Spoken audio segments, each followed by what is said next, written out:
Good morning. Welcome to episode 38. Hello, Mr. Reid. Hello, Adam. You've got a suntan.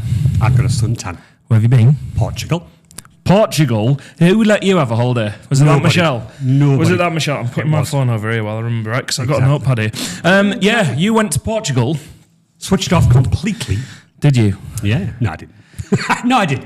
Well, your Portugal trip is going to inspire today's episode, Okay. but I'll come on to that. How was Portugal? Where did you go? What did you do? I can't remember where we went. Port Dalfu or something. I just turned up. You got on a plane, didn't you? And I then got you on a ended plane. up somewhere. I got turned up. I got told, lie on that sunbed and enjoy yourself and drink a beer and eat food. And I did. That is fantastic. That is fantastic. Do you know what occurred to me? What's that, sir? That is probably the first time I've seen, like, I saw pictures on Facebook, on the Yes. old social medias. On social media. Your influencer. I was like, he's not wearing a resilient polo shirt. And it made me realise how much I see you, obviously, in work mode. Oh, God, absolutely. Yeah, because obviously Absolutely. we've done stuff outside of work, but quite often it's been after work or Yeah, anything like straight that. after work. So Yeah. we've always been in the work attire, so to speak. Yeah. Can I say something? Yeah. Thank you. Oh, is that why you were messing around with sound effects I was before? trying to find a sound effect, but I wonder what he's doing. new Darlington Stream Space office. Yeah. Again, you went away and I did things. You did? How was I not told these things? Every week he seems to come in at the moment. I've done something. Yeah, it was new software, new equipment, new office. Yeah, so we've moved over the road. Yeah. We have air conditioning on right now. It's lovely and cool. Much better.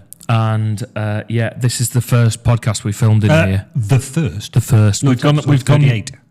the 38th first episode that we filmed That's in easy here. for you to say. Yeah, look, I've got lightsabers.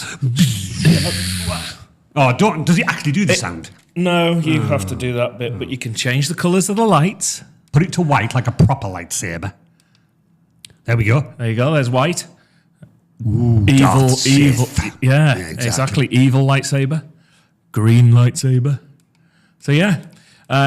Yeah. You have to make the sound. These are cool, so we can colour our light sticks. So if you're unsure what I'm holding, if you're listening, I've got like a 1.20 m light LED button thing. Battery-powered lightsaber. Yeah, and sorry, I'm away from the microphone talking. Yeah. So we've improved things a bit.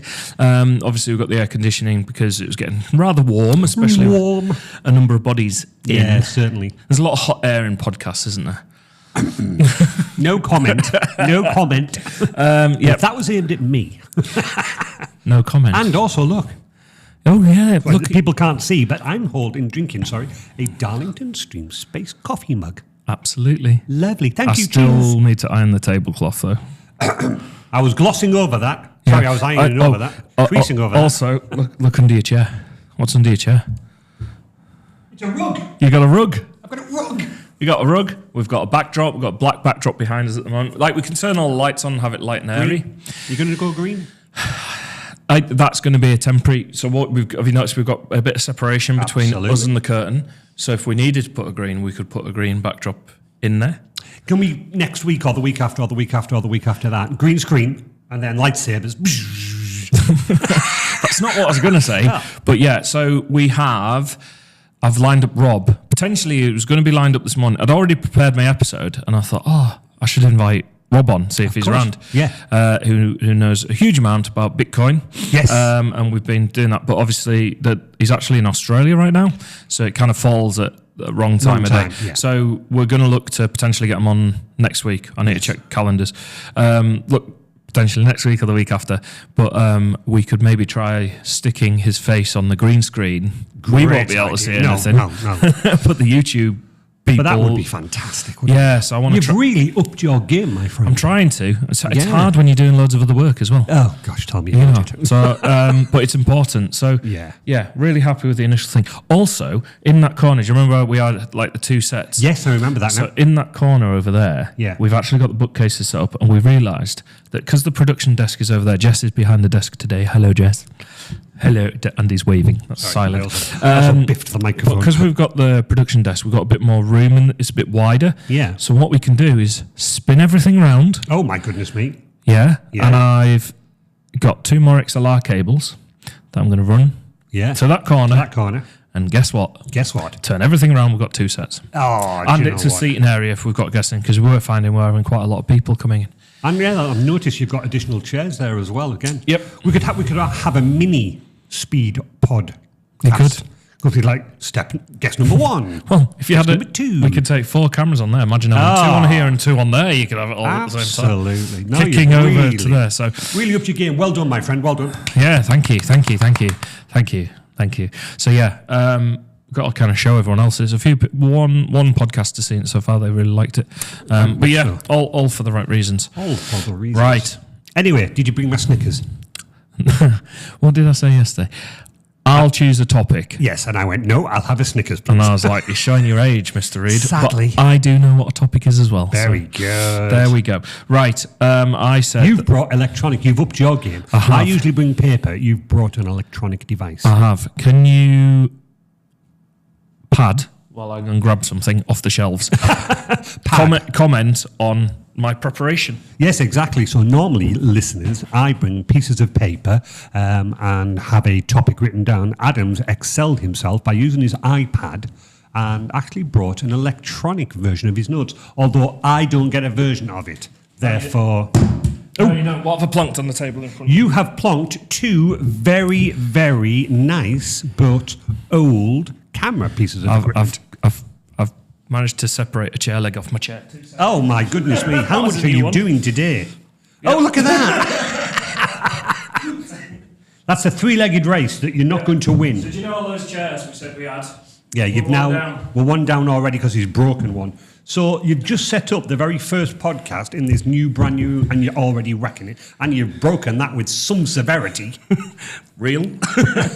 No, that's a real when you do. Oh, right, no. It's as if you misbehave, pop. But I won't have a leg to stand on. Wait. Mate, this holiday's done you wonders. Right. So yes, 2 very, very nice. I want to say brownie. Yeah, it's on the front. I can't see because I'm going to glasses It is a on. brownie. Oh, brownie, both Both as well. brownies. Both brownies, because I used Okay. to have one. My granddad used to. I broke it, like, but... So, did you say the cameras on the microphone? Yes, the cameras, yeah. Today's topic, or Snickers, as you prefer, is going to be about cameras and photography. And I thought... Well, I was like, you were like, I said I'd choose, and I thought, I'm just going to do show and tell. Show and tell. Yeah, we with can do Adam that. Walker, show and tell. Okay, that was a really crap theme song. Right.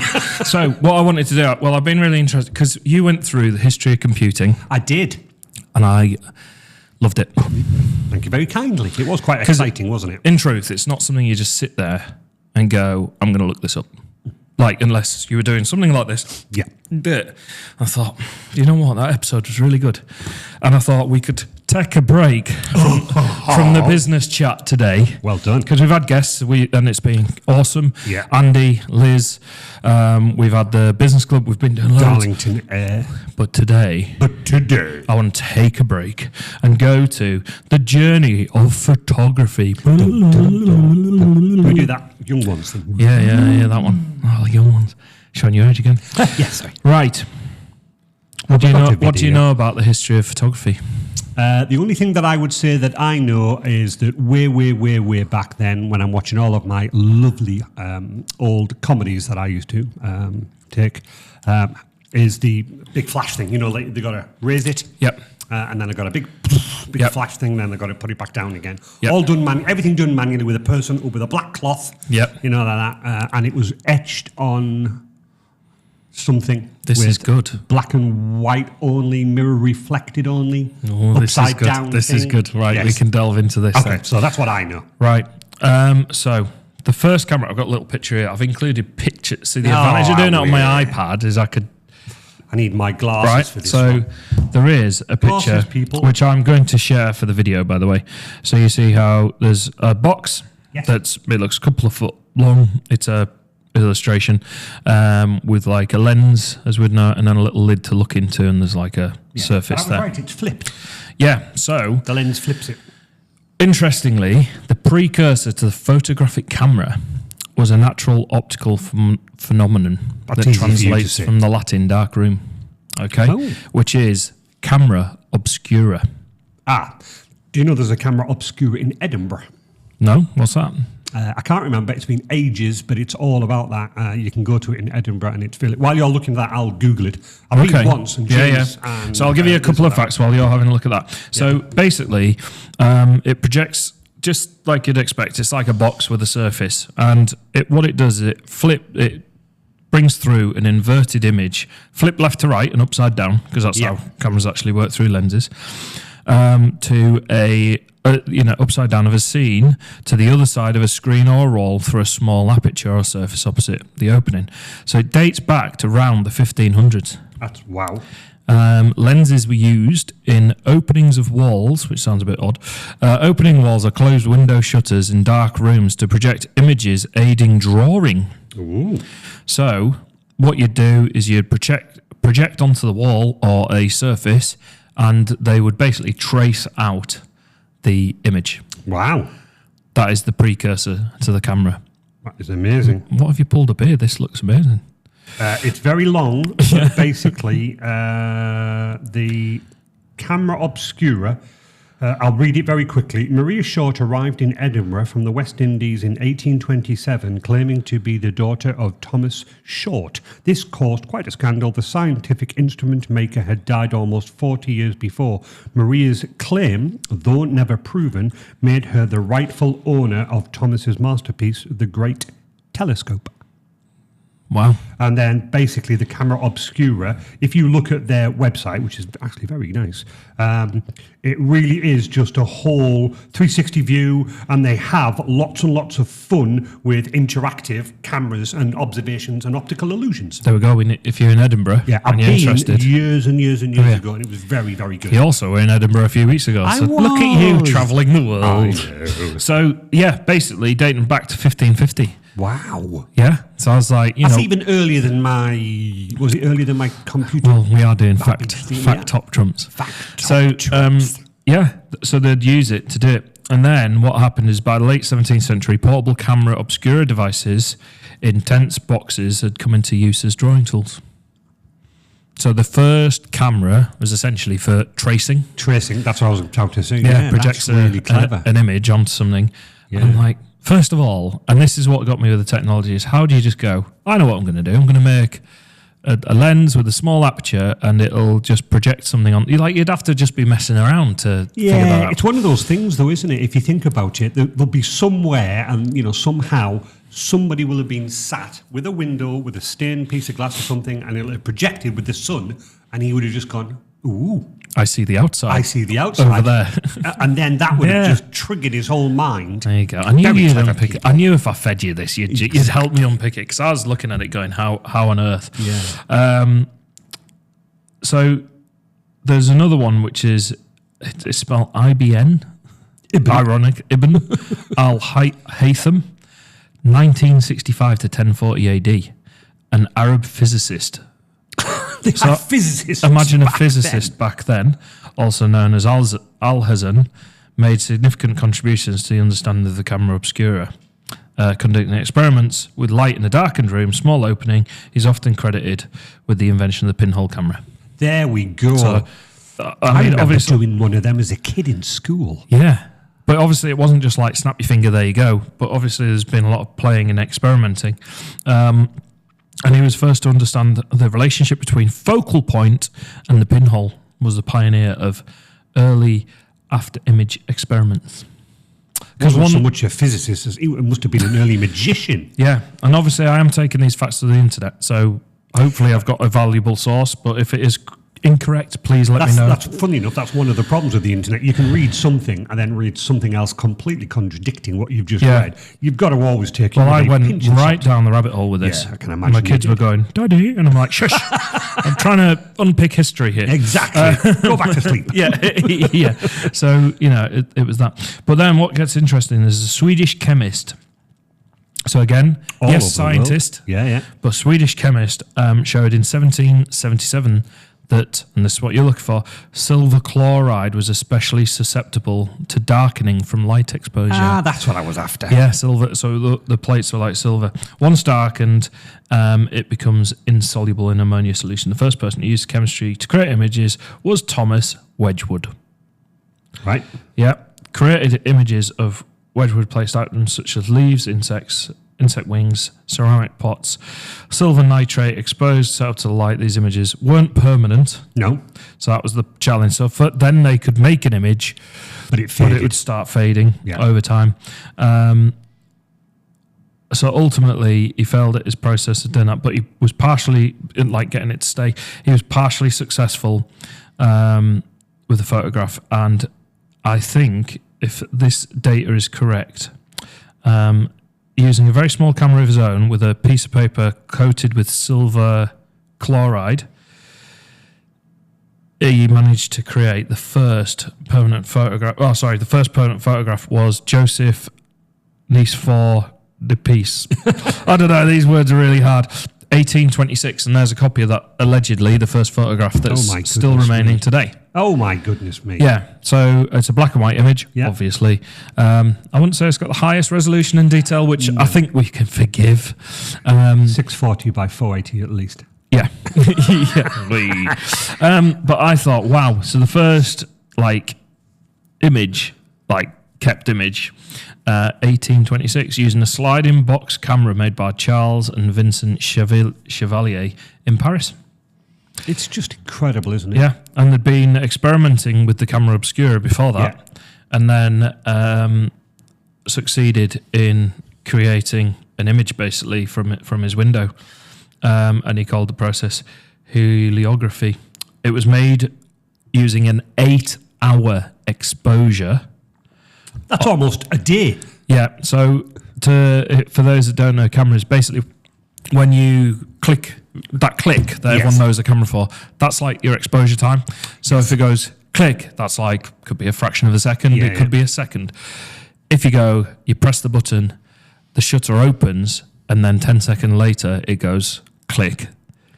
Basically, that's a 10-second exposure. So you open the shutter, you expose the image, the film in this case, or the plates, for 10 seconds, and then after 10 seconds it closes. Well, what these guys would do is they'd have a board in front of the camera, lift the board up. Yeah, that's that thing that I've seen, isn't it, in the old films where they go slide. Yeah, Slide. and that's what you're on about. So I'd like to hear that. Maybe jumping slightly, but you know those lovely photographs that you sometimes see that people take off the motorways with the cars, and it's just a stream of red. Is that a longer exposure time? Yeah. So the thing is, the longer you expose the image, as in the longer you leave the shutter open, essentially the brighter the image will be. Yeah. Now it depends, back then it depends on how receptive in this case, the silver chloride, I think it was bitumen they used here, but how much light that soaks in. Yeah. So obviously that wasn't soaking in very much light. No. So they're like, we need to leave this for 8 hours. But imagine doing that first and you go, look, no, it didn't work. Yeah. How would you know to leave it for 8 hours? Because somebody had left it out. Probably. Yeah. So that gentleman there, he was literally doing that. You know, when he slides it out, and then his man went, tea! And he went, okay, thanks, and he ran downstairs, then went out to play, completely forgot, came back and went, oh my goodness, eureka. I've created a photograph. I've created a photograph. That's actually how it worked. True fact. Yeah. So, I think we need to asterisk that. Oh, come on. But yeah. So the other thing is, do you remember the Ibn al-Haytham physicist guy? Yeah. Apparently, he played a role in inspiring individuals such as Whitlow, John Peckham, Roger Bacon, Leonardo da Vinci. No. Yeah. No. Yeah.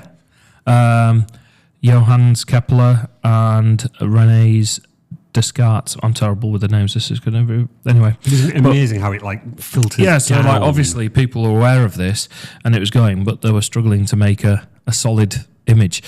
To me, and I hope you are finding this interesting, No, it's to incredible. me, that was that. So you go from creating that tracing tool, essentially, to then actually getting a solid photograph. Then, as you know, things speed up over time. It's the what effect? Yeah, I can't remember neither. I'm just testing I heard it yesterday. I was reading some. Anyway, so that was 1826, that first one. But in the 1830s, English scientist William Henry Fox Talbot independently invented the process to capture a camera image using silver salts. Aha. Yeah. So although dismayed that Daguerre had beaten him to the announcement of photography, he submitted a pamphlet to the Royal Institute. Some account art of photogenic drawing, 1839. What I struggle to understand the most is 1839 and the history of humans and how long we've been on the planet and this and the other. That isn't very long ago, really. Not really. And then you look at, the studio we're sat in today. Your phone. Yeah, exactly. Andy smiling at the camera. So Talbot developed a two-step process, creating photographs on paper, which he called calotypes. The calotype process was the first to utilise negative printing. Aha. So negative is where, you remember the old film? Yeah. How does it look when you look at the film once it's been developed? Exactly. Interestingly, when I was coming back from New Zealand, they couldn't scan the film. Put it through the X-ray. They said take it out. Would have ruined it. One of the guys, I handed over like 8 reels of film, and one of the guys had joked. He goes, the security guy started to pretend that he was going to pull it out and have a look at it. And you went, no! yeah. Because obviously, until it's Exposure developed. to light. Yeah, but once you get it exposed, obviously, if you haven't done film before, everything's inverted. It just looks weird. White is black, black is white. Yeah, until you get it developed. Yeah. But the reason why negative printing was good is because it allows you to reprint. Yes. So it's an important step in the process because if you took one photograph, you would have the one photograph, whereas negatives allowed you to do that. And it also allowed for the ability for a printmaker to alter the resulting image through retouching the negative. Isn't that interesting? So Photoshop, in inverted commas, was starting to exist around 1830. Not Adobe, obviously, but people started doing it. And then 1839, so we go from the first image to 1839. I'm going to show you this image. Maison Suisse Frères was this camera, the Giroux daguerreotype, 1839. Oh, my goodness. 400 francs, please. That is the first commercial camera, Yeah, basically. yeah. Wow. So, look, I know I've hit a lot of dates and a lot of facts, but hopefully it gives a bit of a flavour on the journey that we got to it. Because I just think with technology and this, that and the other, and I'm going to come on to these cameras in particular, it's interesting how, things move on. First of all, someone has an idea, and then they start getting smaller. You just hold up your phone. I've got 2 different cameras on the table, which I'll go into. But obviously, at first, people were known for that big box curtain over the head. Yeah. That's because you needed a dark environment, so you didn't expose the other light to it. But what then happened is, for many years, exposure times were long enough that the photographer simply had to remove the lens cap, count off a number of seconds or minutes estimated on the required lighting conditions, and then replace the cap. Yeah. Until more sensitive, like film plates and things like that came available. And then they started developing the camera mechanism. That triggered loads of memories for me that, again, watching my films or watching my comedy, you would see the guy reach round, he'd grab it and go, right, smile, please. 1, 2, 3, 4, and thank you. Yeah. And put the cap back on again. Have you noticed in those photographs back in the day, so when we look at them, have you noticed often that, a great example is the Head of Steam Museum in Darlington, currently being renovated to the Hopetown. Looking forward to that. Yeah, and that's fantastic. But I always love looking at the Steamworks photographs. Yes. Yeah. Because all the workers are in there. None of them are smiling necessarily at the camera, and it's because back in the day it was just there's a camera. You didn't know to smile. Yeah, that it wasn't a thing people did, so that's why you'll see a lot of family portraits and things like this where people are just very straight-faced. They're like, you're taking my picture, take it. Yeah. It's only something that we've generated as a culture and society where we actually go, smile. Because I was always like, they always looked miserable back then. And it's like, no, it's because... And then I realised that smiling was a weird... If you think about it, smile, it'd be a weird thing to kind of do. It would have been a weird thing. Back in the day. Very prim and proper back in the day. Yeah, exactly. Just very straight. Yeah, very straight. Check my photo. Yeah. Check my portrait. None of the portraits that the king and the queen... Never smiling back then. Yep. Because it was just always I am doing what I'm doing. Capture my image. Correct. Yeah, and I think the thing I love looking at old photos most, and I'll do this at any place that's got old photographs, is if it's a group full of people, I like to really look at everybody. If I can't, try and look at people in the background, and thinking they've stood for that picture that day. Yes. They've done whatever they've done. They've all been congregated together. some of them in the early days would have been like, what the hell's a camera? They would have been. Like, Yeah. what's that gentleman doing? What's he doing with that box? And then they all stand there and then they go about the business for the rest of the day. And I always try and think back to, because what I like about photography, it's a moment. Yes. And it's like, because life and time just passes. Oh, But photography is amazing because it captures that moment that we can then, I suppose, relive. Absolutely. But I think as well that also brings to memory one of the films that, or one of the documentaries that when somebody took a camera to the ancient Amazon forests, and I think the tribe there were going, "You cannot capture me because you'll capture my spirit and soul." Yeah. I've Something heard of like that. That's yeah, not, yeah, yeah. It's not 100% right, but it was something Yeah. like, "You cannot take that because you will capture my Yeah. image and soul No, and I've take it heard away." some beliefs of that. Yeah. Yeah. And I think it's, I love looking at old photographs because Yeah. well, we didn't have smartphones and it's not readily accessible. And I just always find that it's so interesting to kind of think. There's another one, there's a good photograph in Dalton Library of the Keystone being put in. I think I Yes, you mentioned it. mentioned that before. Yeah, when I did the photographs of the refurb. And again, there was like a scaffold Yeah. where they're putting the Keystone and all the dignitaries are obviously up there. And everyone on the scaffold had top hats on. You remember saying that? Yeah, and everyone exactly. not on the scaffold, they were still Didn't. dressed smart because that's how people dressed, but they didn't have top hats. No, because that was the mark of dignitary. Yeah. Or whatever you want to call it. But yeah, absolutely fascinating in terms of what that's doing. Yeah, and I think it's brilliant and just gives. I suppose that's why I like imagery in general. Absolutely, absolutely. You're already building up loads of questions in my head. Oh, yeah, right. I'm going to go on to this then. So, film. Next coffee, please. Okay, so the use of photographic film was pioneered by George Eastman, who started manufacturing paper film. So obviously it was becoming accessible because originally it was like plates and Yes, like exactly. solid things.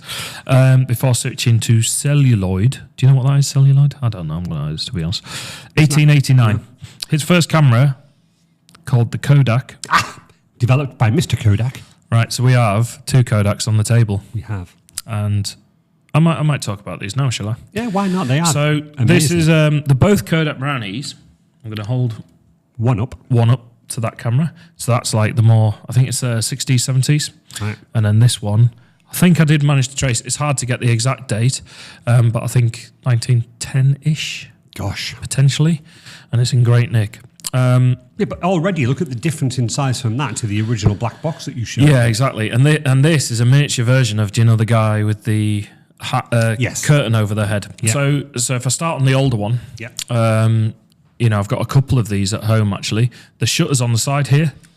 So it was just No longer. So for those listening, I'm holding like this was the good thing about this was this and this. What I Oh, thought that you is would like phenomenal. compact camera. So I'm Yeah. holding. What would you say that is? The size of a glasses case, Yeah. maybe a little glass bit bigger. case, bit bigger. Yeah, you've got a little red thing in the back. A small GBA. A small Game Boy. GBA, Game Boy. There we are. So, a small red thing in the back so you can see if there's film in there without it Very obviously clever, exposing because exposing it, yeah. film doesn't really take in the red light.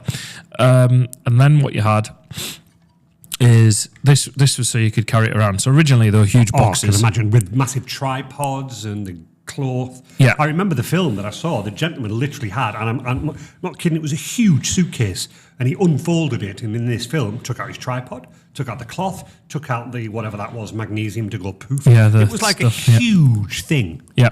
So I'm going to let you open this. So what I love about that is look at the machining on it. So basically you've got a front door on it that's like a hinge. Yeah. And as you open it, the bellows, as it were, Yeah, absolutely. slide out with the lens attached. There you are, show that camera. Yeah. Slide out with the lens attached. And then what you'll notice is your viewfinder is this little look down thing here. So you'd stand above it, that's right, with Yes. it below you, rather than hold it up to your eye, and you'd look down and it's a mirror giving you a rough idea on the frame of there. And that is amazing you. technology. That's the, instead of the, take the cap off, that's Yeah. your shutter. You've also got another thing here. You do, so I was going to point to Focus, that. go on. Yeah, so that is your focus, yeah. Oh, wow. Yeah, yeah. So you can focus it, and then obviously you'd have a roll of this paper film in the back of it. Yeah.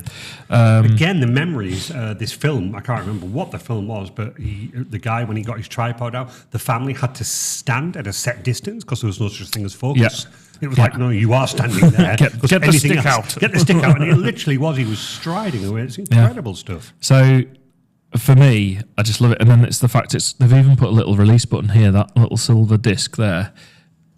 just allows it to all fold back Just in. look how wonderful I know. that just gently falls. I remember the one my granddad had. It was used that much that sadly the bellows had begun to Yes, crack. and some of them do get cracked. I've got Yeah, some that are cracked. Cracked and completely, and obviously that ruined it because light just got in. But just phenomenal engine. 1910, you say? Ish. Ish. Yeah. I mean, it's hard to track down exactly when it came That, off. I mean, the way it locks, Yeah. the way it works, that is just incredible, my friend. So that basically is a portable camera for people to take around. So on this, basically, the first. So let's just go with 1910, 1920-ish. But the other camera was, the first camera cell, 1888. And it was a simple box camera, fixed focus, single shutter, which along with its low price appealed to the average consumer. The Kodak came loaded with film for 100 exposures and had to be sent back to the factory. Yeah, always To be send processed. back to Boots. Yeah, they didn't have boots. It turns out. No. Back in those days, they had about Wellingtons. Yeah, okay. Well done. Very clever. But I just think it's brilliant. So that was the box camera, and then obviously things move on, and we get to this small portable option. Then what happens is obviously this is using, I think it's 100. I want to say 120 mil film. Funny if I opened this and found a roll of film in it that was wound up. Did you get it developed? Not quite. Oh yeah, look at that. It says in there. 620 film. This camera's designed to be used. Look at that retro sticker in the camera. Retro stickers. Yeah, so there we go. But no, I just love old camera. I just think it looks That so one nice. there, a couple of days ago, I read a news article, BBC News article, that a lady had got into a charity shop and she loves these. And she purchased one, and there was a film inside it. Oh, was it? And she sent it off, especially. A lot of them were ruined over age and time. But she found three photographs of some parents and children like that. Reckon they were about 70 years old, the films. And she's trying to find the original owners of the camera to say these were your great Here's your history. But again, that even though that film was 70 odd years, a couple of them survived. So incredible. It is amazing. Absolutely like amazing. this technology back then. Yeah. And I mean, it's chemistry essentially at this point. So that was that. And then I think this is, I want to say 60s. A lot of people remember these from family holiday, like 50s. But look at the 60s difference, though. Sort of all era. leather, all metal. This is now plastic. Yep. And this is so small. Now, what I love about this, and I shot film when I was in New Zealand. Yeah. Just to get away from it. Yeah, absolutely. Ready? I'm going to disassemble the camera. 3, 2, 1, 2 parts. Right? That's just a plastic shell with a lens on it. Yeah. And there's the shutter mechanism on there. Yeah. And then this is just the spool to put the film on. Yeah. And that's it. And the viewfinder is just literally straight through the top. Yeah. Like a little hole. I just love it. I just love the simplicity of it. And it's the fact that, for me, capturing images and stuff like that, I want to put a roll of film through this. That would be useful but to I do, need to wouldn't find it? it. Yeah. Yeah. But, so that is what you'd then know as your typical family holiday camera, wouldn't it? It's it small. really is Fits in the palm of incredible. your hand. It's, I don't know, it's about the size of a potato. It's probably a good way of measuring it. No, exactly. So, I don't yeah. want to spoil your thing. Are you going to come on to the instant? The instant cameras, where are we up to? 35mm films next, Yeah. and then I've got some instant camera Okay, stuff. I won't spoil it. There we are. Check me out. I know. So 35mm film. That's the film that probably when you say film camera, that's what people think of. Yeah. And all it is, 35mm just means the size Yeah. of it. In terms of when it's on its side with the Yes. holes at the bottom and the top. Yes, I remember that. It's Yeah. that, yeah. Sprockets. That came around 1905, 1913. Exactly. Wow. And then the cameras started coming available. So that camera turned itself off for some reason. Oh, well, no worries. You can still hear us and see me on this one. Yeah, exactly. And then obviously started going into production around 1913, 1914, probably. And away it went. And then then I've jumped to instant cameras. Yeah. So we'll touch on that. And then I've got some automation. What? Automation. Photography. And I've written -- Andy! And I'm frustrated. I meant to pick up another camera at home. That's But okay, yeah. I can Google a picture while we're on. So, instant cameras, conventional cameras are becoming refined, sophisticated. New type of camera appeared 1949. which was earlier than I realised. And Yeah. it was the Polaroid Model 95, the first viable instant picture camera. Wow. That's a lot earlier than I thought. Absolutely, mate. That's amazingly good. Known Again. as the land camera after its inventor of 1965, was a huge success and remains one of the top selling cameras of all time. So there you go. Did you have a Polaroid? Yeah, my dad had a Polaroid. Yep. Where you literally, it was a funny shaped one. Yep. Where you hit the button. Yep. And then the paper went bzzzt. Yeah. And then literally all you did was you held it and waved it. And Apparently- you could see it developing. Apparently, the waving thing is a rumour, and you weren't supposed to wave them. I've heard no, because I got an Instax camera recently, Yeah. so like a modern one, and in the instructions it says, "Don't shake the thing." So that Outcast song, "Shake It Like a Polaroid Picture," Is you know what I'm right- saying? right, hang on. is apparently not correct. Just 2 seconds. Quick email. Dear Mr. Outcast, yeah, I wish to pick you up on your lyrics of the song. Yeah. Wrong. yeah. Apparently, you shouldn't shake the image. Everybody did it. But everyone did. I still do Everybody now. did it. Just a little bit.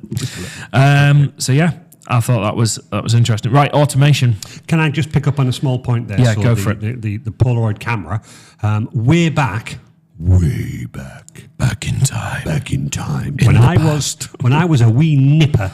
Yeah. I used to work at a company, I think I've mentioned this before, Silic Mouldings. You have, yeah. And they were plastic moulding injection company.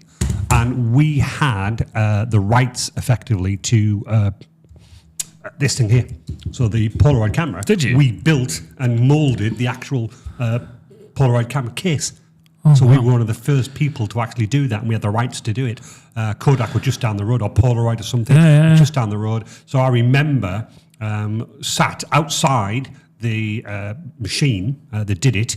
I know you're doing different ones there, but the Yeah, yeah. actual No, I'm the Kodak looking. Polaroid one. And these, so plastic molding injection is where two big metals come Yep. together like that. Yeah. And hot plastic is injected. Yeah. You then leave it to cool, and then you pop it out. And then a couple of seconds later, an arm comes out and pushes them out. So is that Then how you- that would have been done? Definitely that. Maybe a little bit more automation. But then this thing dropped out onto a conveyor belt, and then you picked it up and you physically saw, like, that's a Polaroid camera. None of the innards and things like that. Yeah. But then you pack them all in boxes, and we shipped them out for the company to put all the insides in. But this thing just sat there all day, and we literally couldn't make enough of them. Really? Because they were that popular. Yeah. All over the world. We were literally flat out Yeah. running and making them. But I remember that. We were very, very, very proud to be part of that. That I didn't realise that. Yeah, That is see. really cool. Right. So automation. Andy! Yeah, Automation Andy.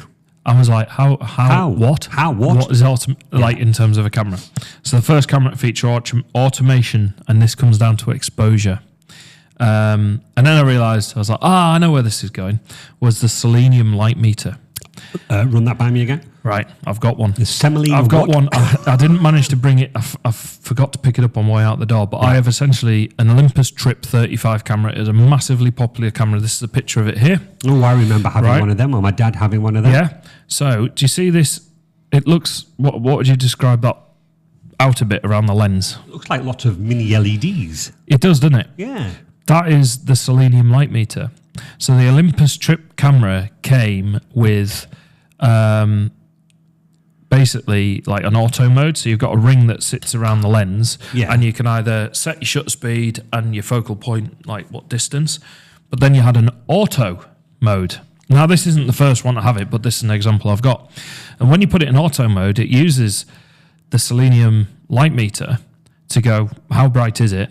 And it sets the shutter speed Nah. based on that. But actually, no, what happens is if it's too bright and overexposed, there is a little red flag that pops up. So you So it literally. creates a small current. So as you half press the shutter speed and you see this little red flag go bink, like this in the viewfinder.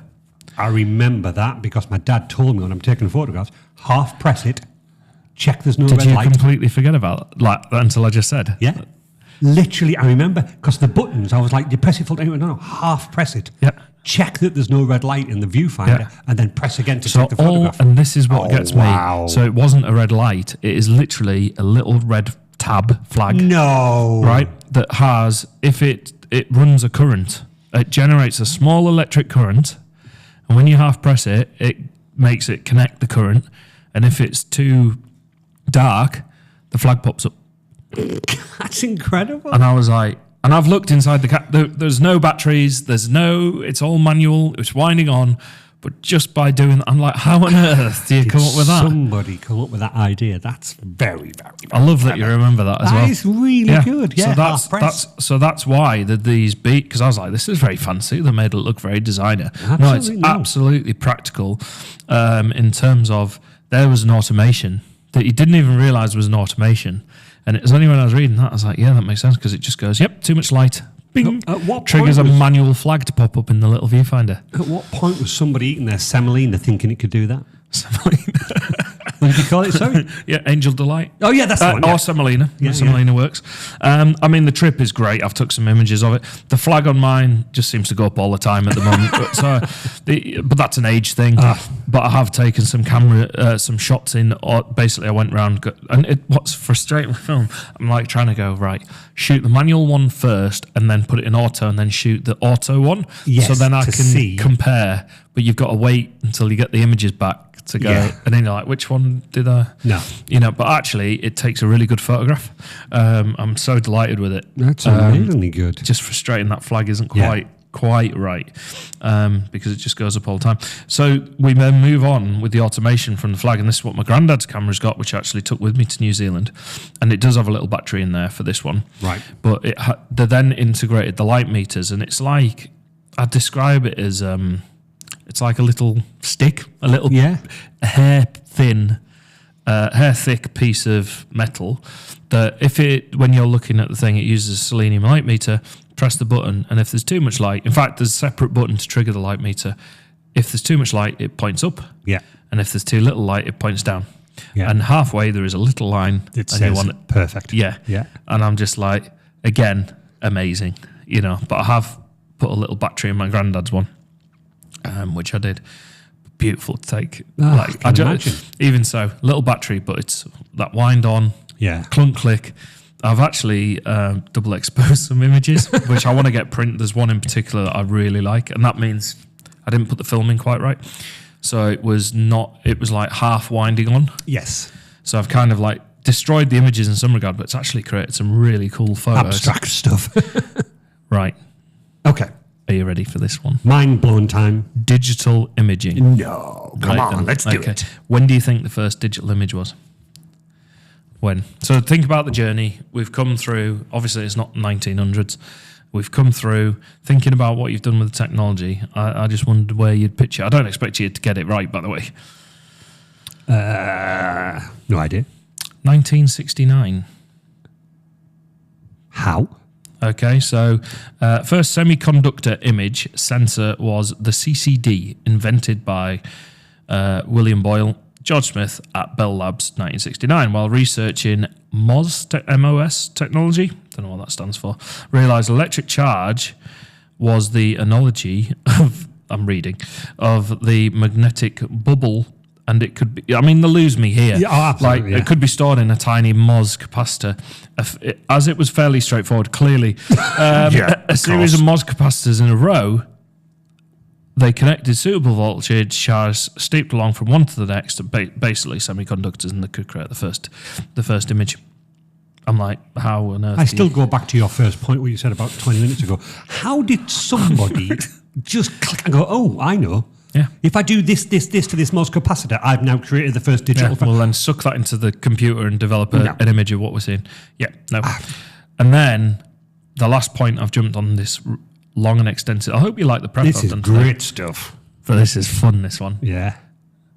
Early spy satellites. Whoa. Has Andy Davies cleared this?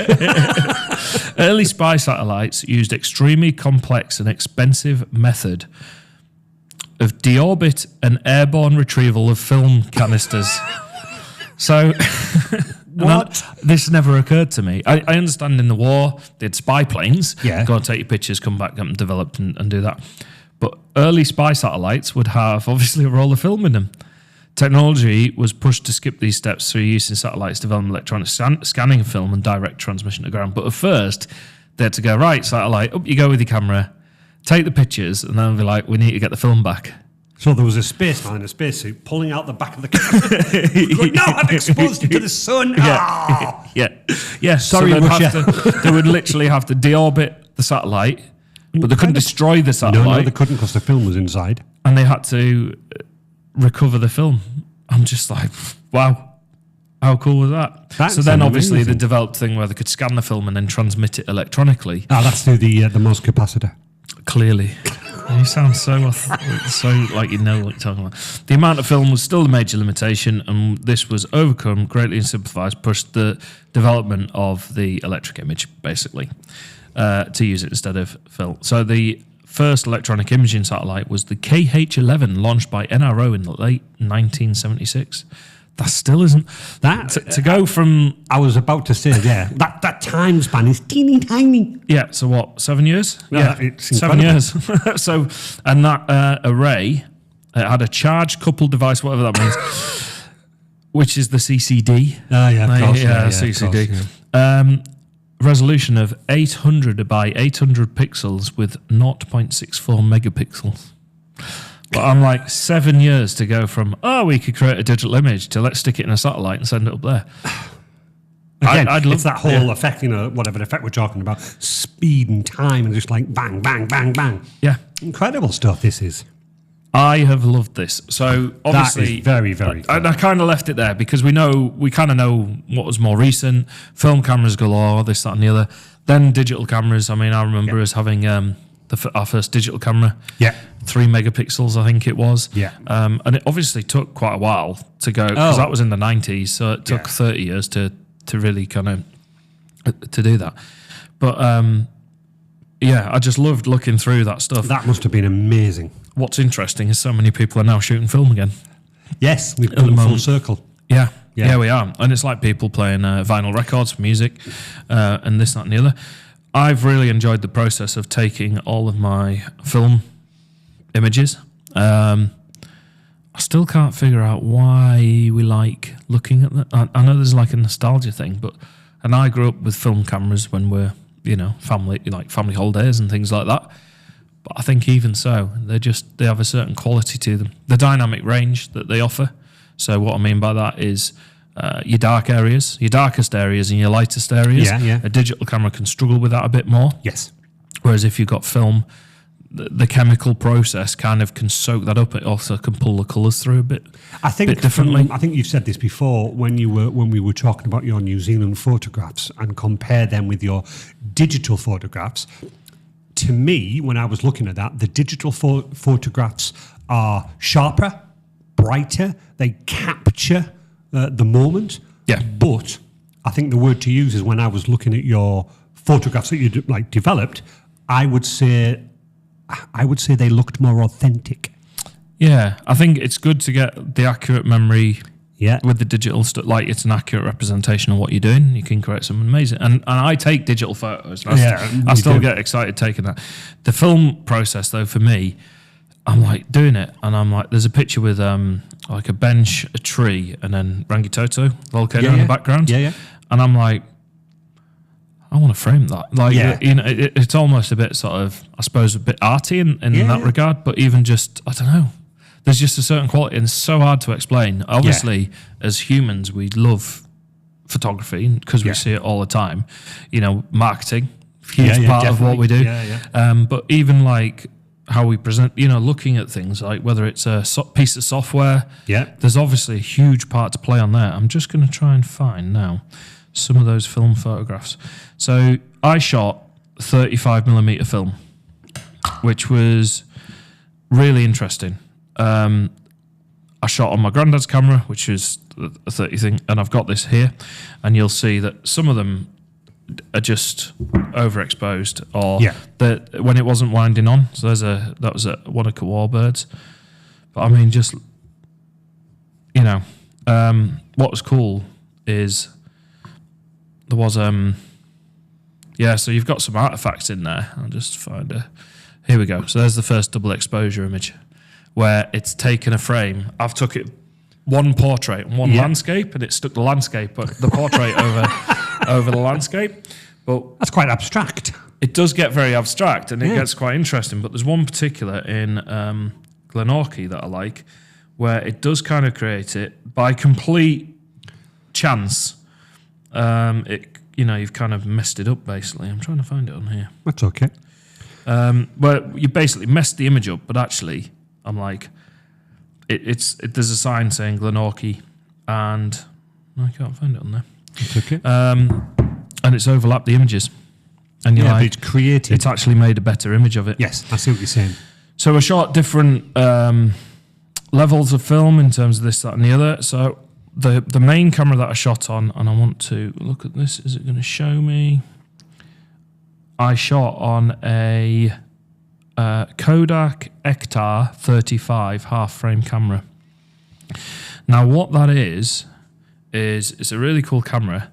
There's a picture of you and me. No. Right? So what it does is All it right. shoots two pictures Yeah. on one frame of film. Yeah. And then what you do is you get twice as much. There you are, picture of me and Andy. You get twice as much bang for your buck in the film. Clever. Okay, so this is just some of The Office and this, that, and the other. But there's so many different creative ways, and these started coming out for people on holiday and this, that, and the other, so they could get more distance on their film. Very clever. But look at the quality of the colours on I there know, and everything that's else. what I say. Really, really nice. Okay, so loads and loads and loads of questions, but we're running out of time. Yep. But first question, it's a bit dark. Yes. Right.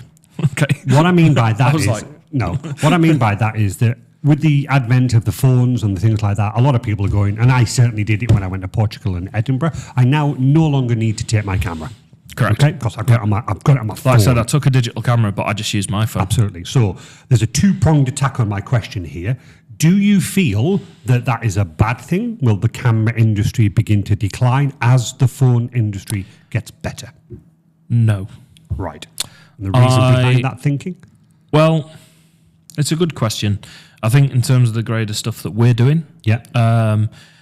this image that we've got on the screen here, a phone camera, it could get close-ish, but in terms of print, I'm not going to say no. Like, you can use whatever camera you have, but the sharpness level and stuff that I can get mechanically off the camera at the moment is still better.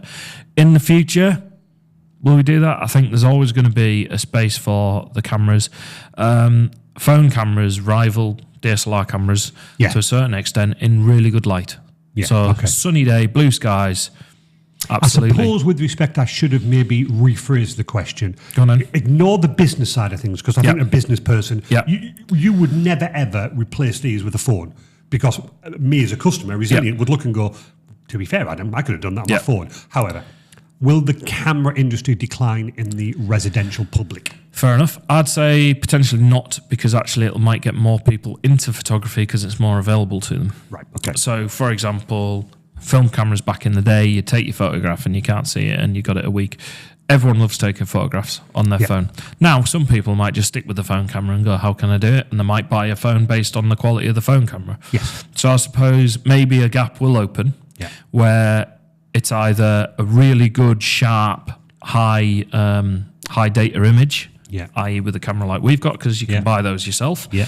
or your phone. Yeah. I suppose maybe there's a middle tier that goes there. Okay. But I think anything that's driving the technology to get people into photography Is a good thing. is a good thing. Yeah, exactly. And everybody takes photographs in their day-to-day Okay. life. Here's my dark question.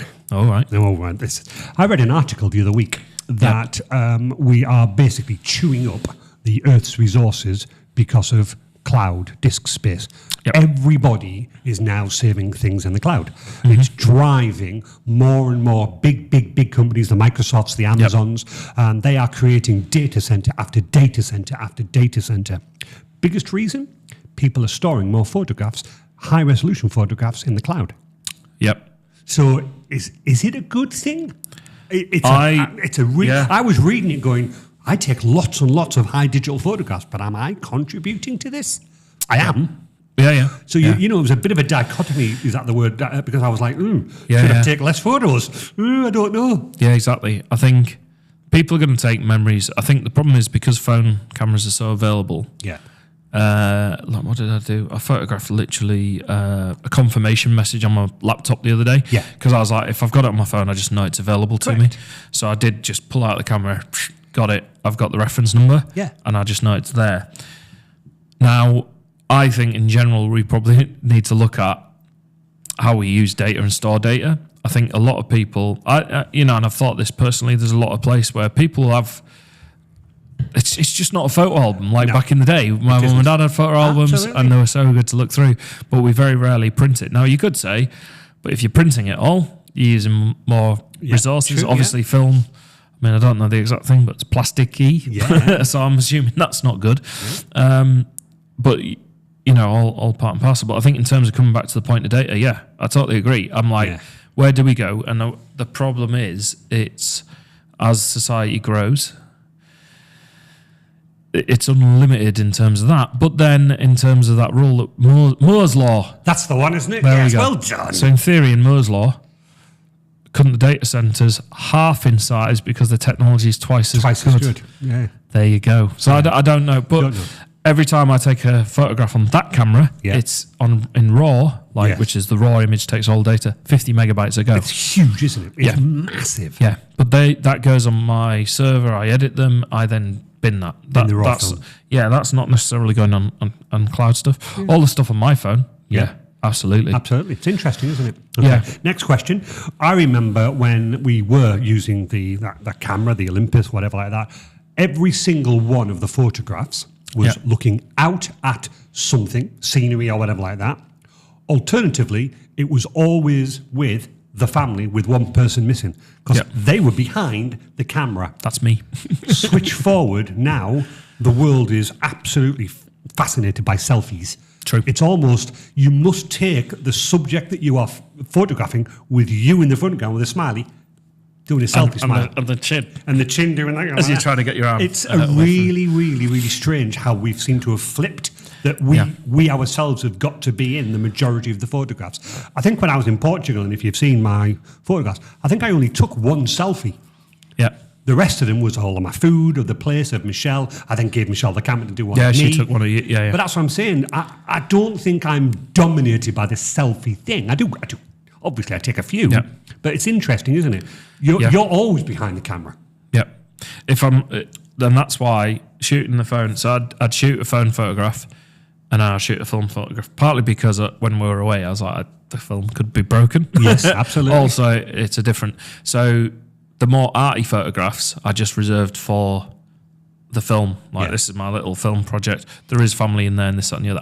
I'm missing from those because you were behind the camera. At times, I've given the camera to my wife and she's taken it. But it's all because we've got this self-reflecting. The problem is, and I suppose that brings out social media and this, that, and the other. It's a highlight reel in many ways. Most people just post the highlights of what they're doing. No one's posting a picture of them sat at a desk and keyboard. I literally posted a picture of my keyboard once. You did, yeah, I remember that. This is what we're actually doing today. This is okay. Last couple of questions. So when I was last at a concert, which is a long, long, long time ago. I'm exactly. with you on this one. Exactly. I watched the band. Yep. I didn't watch it through my phone, but that seems to be a trend now. Yep. People are just videoing and photographing themselves instead of watching the band live. Yeah, this is this is something I see loads, and I think I'm all for get photographs and things you want. I do that, but you're right. Videoing, the problem is it's just not the same because the audio experience that you're hearing versus what you're recording, and you just won't. It won't compete and it won't compare. So I suppose that's personal choice. People want it, but I always wonder how many of those are then looking back at the videos of the performance, whereas quite often what I saw Doobie Brothers a few years ago with my dad. Amazing. Yeah. The live performance was insane, but I now just, when I want to relive that, I just play the track. I'm actually going to see the Eagles next week, supported by the Doobie Brothers. No way. Is that over in Hotel California? No. No, right. Manchester. But yeah, so and that's like a family tune, and this, that, and the other. But yeah, I will be there. And you won't be dialing into it. No. You won't be sat with the phone in front of the live thing, watching it through. I'm just like, no. I don't know. I just don't think I'd look back on the footage. And bearing in mind, I mean, I'm a bit of the choir really because I spend so much time capturing data. You do. I don't need more in that regard. And it's nice to just Yeah. enjoy it. But yeah, I see that and I do wonder. And sometimes people will post those on there, Yeah. on socials. No, that's fair enough. But yeah, I don't. Sometimes I'm seeing them filming for so long, and I'm like, I wonder if you're ever going to watch all of that back ever. Yeah. And then you're talking about the data center point. Well, and that's what that's what I'm trying to think. If I look back at my videos, my photographs from Portugal, and I know the people can't see, but if you can see my photographs, Adam. Yep. 1, 2, 3, 4, and that's 1, 2, 3, 4, 5. That's 5, 10, 15, 20, 25, 30. Okay, so there's a fair few. Yeah. Okay, but what I'm saying is that I've got some friends that I go on social media and they post their photographs of their holiday. Okay, there's hundreds of them. Yeah. And also, what frustrates me, God bless the people, there are also photographs that they haven't even thought to edit. Like, that's just a blurred photograph. Yeah. Why are you posting a Swiped blurred? on. Well, Yeah, yeah. but exactly. Yeah. I choose to take a few photographs. Like again, when I took one of the food or stuff like that, I go. Yeah. But then I throw screen. That was the best one. Delete, delete, delete, delete. And I think this is a data management. But is that just thing. me? Because as I say, what Adam Walker's been on holiday to New Zealand. Look at album, 900 photographs. No, not even going to. It's funny. I didn't actually post many while I was over there. My wife was like, "I'll put some on," just because we had family and friends messaging. It's just easier to go. Here we go. Because otherwise, it was sending the same photograph over and over again. I do get so that. Yeah, but it wasn't like the whole album. It'd just be like and the a other thing few that I want photos. to pick up on is that if you look at those photographs, it is a great snapshot of my time in Portugal. But I didn't live on my phone taking photographs. There were some other people on the holiday, that we saw, because obviously we were in the same hotel. They were literally, the phone was never out of their hand. Like click, click, click, click, Yeah. click, click, click. And I'm like, you're on holiday. It is the case. It is the case. Fine, capture the moment, which is what I did. But if you look at my photographs on the social media, it was like, he's us by the pool. That's it. Yeah. One photograph. Here's us He's by the us sea. By the sea, one Here's the photograph. food, yeah. Here's some food because we were there. But that was like tea Yeah, time, and that was dinner time. I didn't live my life by saying I want to capture. I will look back at those photographs and think that was a great time in Portugal. Yeah, yeah. But And this you is what I'm pointing to my head. This is what's captured the moment. Yeah. Those are just joggers, memory joggers to go, it's a great time I had in Portugal. Yeah, 100%. I think the good thing about taking film actually is it makes you go, what am I going to take a picture of? Yes, because you're limited. Because you're limited. I love that. Yeah, and that's what I So I'd suppose. start looking, going, Yes. what do I like the look of? Yeah. So those film images, I'm delighted with. Like, and there's family in there. It's not just like views and stuff, but it's like they were like considered photographs, and I find more enjoyment. I suppose it comes down to personal taste, and people are, of course, they're going to post selfies and this that, and the other, and they want to remember the trip, and they might use Facebook as their photo album. You don't. I do. I Depends how- use that. Yeah, I don't have that. Okay. Yeah. Final dark question. Okay. Okay. We've touched on this before, and I don't get it, but why do people fake photographs? Ooh. I don't know. It depends on the situation, doesn't it? There's some really good. There was a video I saw yesterday, and it was comparing it's the social media versus reality. All right. And some of them are just, it's like a landmark. Yeah. And it was like this place. They were like, this is this little. It was this cottage thing in the mountains in China or something, and it looks incredible. And that's like the dressed clip. It looks great. And then someone went, but in reality, it does look amazing. But it was literally a mattress on the floor inside this thing. Yeah. So sometimes it's really interesting because I think before we get to doctoring photographs, I think there's also selective editing involved. So for example, you could take a picture of a view, but you're actually having to take it over a road. So you're just waiting for no lorry to be coming past or something. True. Like that's just an example. So yeah, I mean, if you think about it, if we look back, people have always tried to project the best image of themselves, whether that's wearing nice clothes back in the day when there's no imagery and this, that and the other. People might feel that they want to do that. They might have their own reasons for it. It might bring them confidence But also and this, that and the pressure. other. If you think about when we It had might be that pressure. massive, I can't remember, 80s or whatever, where the models would all, they'd be doctored. I'll make it thinner. Yeah. I'll remove that blemish. I'll do that. I mean, why? Yeah, And I'm of that age where I am what I am. But that's in I am what I am. That's the industry though as well. So there's industry pressures. Influencers. Yeah. They have a tremendous task to make sure that they're satisfying sponsors and ads, like ad revenue and this, that, and the other. So whilst people go, it's great to be an influencer, and you've got kids coming out of school going, I want to be an influencer. Yeah, definitely And, now. and I've been asked before, can you make me an influencer? And I said, well, what have you got to say? So don't get me wrong, I think for people that are being influencers and this, that, and the other, to stay relevant in terms of this world of social media, an influencer, it's a bit of, it's like a personal brand, exercising game. Some people do it phenomenally well. But I do also think, I'm like, God, the pressure you must be under at times to go, like YouTube is creating content. Which is why they must sometimes think, well, do you know what? I'll do something that's a little bit wrong. Yeah, there can be that. Or, Photoshop now is so amazing. But even just some of the apps on the phone, you just go, Canva. Yeah. You just go, remove the background now. Done.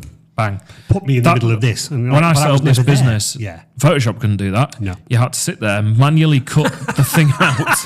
With a jagged pen tool, tool, with a pen tool, yeah. You'd manually have to sit and do it, and then remove. And you could do it, but it'd take time. Whereas what's happening is, I suppose, equally, it's getting easier to doctor images and things like that. And it's like I shot someone's photograph in a building the other day, and there was like a horrible nail thing sticking out the wall. I removed that. But I'm not changing their face. No, absolutely. I don't mind that, mate. That's yeah. So there's a place, but equally, I think pressure, societal. I know we've talked about, what is the smartphone device doing to us as a people? You said that's probably one episode we should look at. Is I how think we should. Influences somebody's well-being. So because I think for especially young people growing up, it's different for me and you coming up. Yeah, going through and like the inception of the internet. If you wanted to be connected to the internet, you'd have to be wheeling your home computer around. Absolutely. You can't do it, but now it's everywhere. Carrying your big laptop around to a big desktop around to your mates so you can do LAN gaming. Yeah, exactly. Exactly. So I think it's fascinating. We'll definitely make that an episode. And I think we need to look at that. We should maybe try and get someone in. Yeah, speak to them. Is knowledgeable on the subject. But we'll do that. Right. Listen, mate, I just want to say well done. That was incredible. Was that all right? No, honestly, boy, done good. Boy, done good. I'd like to thank you for for giving us that snapshot and exposing us to this information. You need to shut your mouth. I think you've... Can I get that one? With those terrible jokes. Lensed your information very well. But no, thank you very much, man. That was an incredible backstory. Very similar to, as you said, the computer one. I just can't believe, 18, you're like, no. I know. Can't believe it. It's amazing. And I think what I'd encourage anyone to do is, if you ever see any old photographs or anything like that, don't just look at the subject matter. No. Look at the background, see what's going on. And I just think it's fascinating. I think what made me think more about this type of thing is that not only you were saying there, I thought what you were going to say is that when you look at an old photograph, look at the subject, look at the background. I'm now thinking, think of the other person. He was sat there with that thing. What made him stop, think, good photograph? These days, how long, what shutter, what exposure, what angle? Oh, dear me, it's just So, to finish on, there's some incredible stories about the war photographers. Yes. Because you see the soldiers in the thick of it or in trenches or wherever they are, but you're never thinking about the guy who stood there. They've all got weapons. He'll have a weapon, but there was he stood there with his camera. I can't remember the film that was out recently last year. And it followed the two reporters, and it was incredible. These people are not army trained. They're not trained. They just literally pretend. Sorry, they're taking the photographs, and they are 100% dependent on their fellow man to protect them. When the shot's being fired, they're just going, help, I'm being shot at. But these guys are going, keep your head down. That was an incredible film. Yeah, I think, it's true now of reporters in war areas and this, that, and the other. And it's about telling stories. And I think ultimately photography, I love it because it's those things like capturing a moment, telling a story, and sharing some light. Yeah. Thank you very much, my friend. So, weekend. I am DJing Friday and Saturday. Both nights. Adam in the house. Yeah, just like that. Yeah. I'm DJing both nights. That's it. Where are you? I'm at an awards event in town tomorrow which is Friday. We're filming on Thursday. And then I am over Richmond Way on Saturday night. Very nice. So, Sunday, just chill, relax. Yeah, I'm going to relax in between and Yeah, exactly. do whatever. But Do whatever. yeah, what about you? Well, obviously I've relaxed like hell now, so now I'm buzzing. Yeah. Coding. Coding. Going to be coding Saturday, although I have... I'm not a gardener, by the way. I'm not 100% not a gardener. I've got a good friend of mine, Kennedy, who comes on and does the garden. But this latest bout of sunshine and rain, all of my plants have decided to go into Triffid mode. Have they? Yes, literally. Going nuts. And they're going nuts. Yeah. And they're all beginning to lean over and land in the pond. And the Yes. pond is obviously just... The water's just destroying their leaves and it's making the pond very filthy. Yep. So I might have to end up getting a large size and just... Oh, yeah. So Yeah. that will be then done. Other power tools are available. Other power tools available. And then Sunday, probably sitting down. So while I was on holiday, I could switch off from work, but I still needed an electronic device with me. So I took my Nintendo Switch and I downloaded Mario, Paper Mario, the Thousand Door, and I'm just well into that. Started to go at It's that. just a great Oh, game. brilliant. But yeah, that's me. Happy days. Happy Well, days. Thank you so much for that. Thank Not you a for problem. listening to No, my it's waffle. really good. Thank you very much indeed. Well done. See you next week. Goodbye.